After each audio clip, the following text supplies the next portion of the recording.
waa sharcigii oo la laalay bal iyana u fiirso waa ciidamadii oo kuwii ay u adeegi lahaayeen loo adeegsaday dhinacan kale eeg waa duqayti cataabaya kan kale waa mucaarad ka talinaya inaan dalku dumin dhinacan waa culimo awdiinka digaya halista aloosan waxaa sii dheer qafaalashada dad aan waxba garabsan iyo dumar iyo carruur xabsiyo lagu guraayo dadkii waa sidee maxaa ku habsaday xaggan u fiirso waa hooyooyin ilmaynaya askartii qaranka loo adeegsaday baa naga dadilaya wayooyoy dhinacan kale eeg waa duqayti cataabaya 13 xukun ayaan haystaa kow fulin baa dhici weyda waxa ka soo xukumo wax fulin leeyahay ayay baa dhici weyda dhankan kale baldhugo waa sharcigii oo la laalay bal iyana u fiirso waa ciidamadii oo kuwii ay u adeegi lahaayeen loo adeegsaday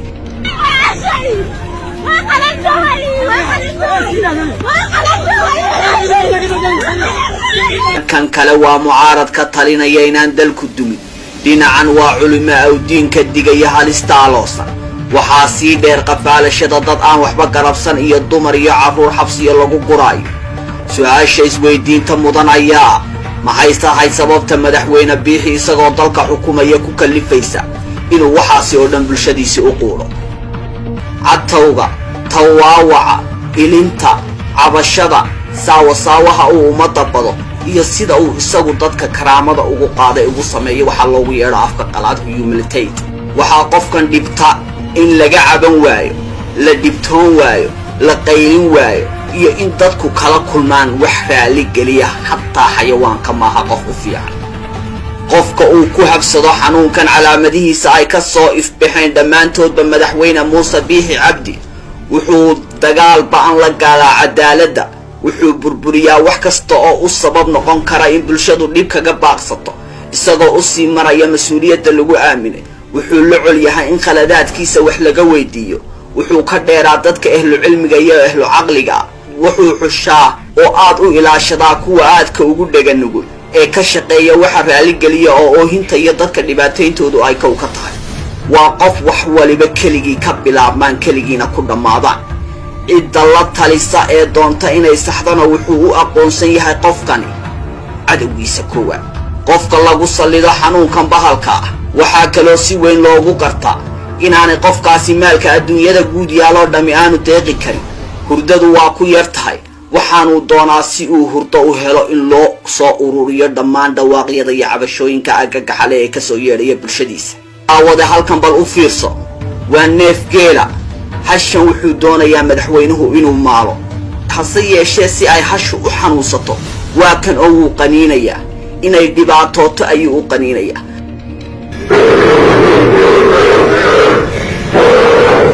xaggan bal eeg dumarkani waxay joogaan maalintoodii 8 maarso maaras waa maalinta haweenka dunida waxay rabaan in looga sheekeeyo kaalinta ay bulshada kaga jiraan iyo muhiimadda ay qarankan u leeyihiin waa kaas wuu ka oohinayaa isna wuu ilmaynayaa si ay qalbiyadooda u daqmadaan xanuunka ayaa sababta leh dhankan kale soo eeg wuxuu ku raaxaysanayaa burburinta bulshadiisa cabashadoodu waa badhaadhihiisa guryahoodii ayuu xoog kaga qaadayaa waa uu xidhxidhayaa si ay xanuun u dareemaan sababtu waa cudurka haleelay madaxweynaha oo meeshii u darayd xilligan la maray waxaa kaloo lagu gartaa saaxiibadiisa ugu dhow ayaa ah dadka ugu horreeya ee ballanta kaga baxo waa kan Professor Samatta oo ka warramaya markuu Muuse dhisayay ee la doonayay inuu madaxweyne noqdo wixii dalka u danah ee ay ku ballameen dhammaantood waa uu ka baxay madaxweyne biixi xilalka qaranka nooca uu ka yeelay iyo sida uu bulshada Soomaaliland ugu xaq sooray waata isagoo hal qoys wada siiyay intaasoo xilal ah waxba lagama weydiin karo si uu wax yidhi haddii wax laga weydiiyo waa kan wuu dafirayaa wuxuu leeyahay qalmaan soo qaata bal tiriya waxaan sameeyey waxba kama jiraan xanuunkaa sababta leh aduu tiriyo kaabeelkan ha soo qaato tiriyo haddaan baalaskii reeruhu iyo aan laysu miisaanin dee waa horta la faalaas haddii isu miisaanina tiraabada taalla meesha waa wax la yaqaano oo tirinayo markaa la isku haysto beeruhu ma miisaano tirada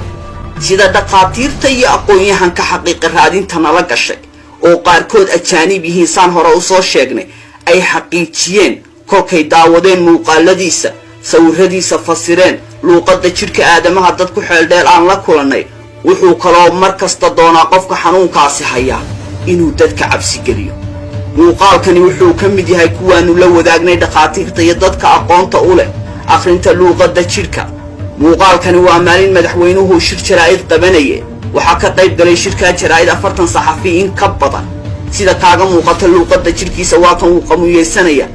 argagaxgelin ayuu muujinayaa waxay culimmadu ku sharaxday inay tahay cabsigelin waxay kaloo tilmaameen kolka uu heerkaas marayo tallaabada keliya ee la qaadi karaa inay tahay in bulshada la fahansiiyo halista xanuunka madaxweynaha rafiiqa la ah uu dad iyo dunyaba ku keeni karo ما أصدرت قرار الله عليك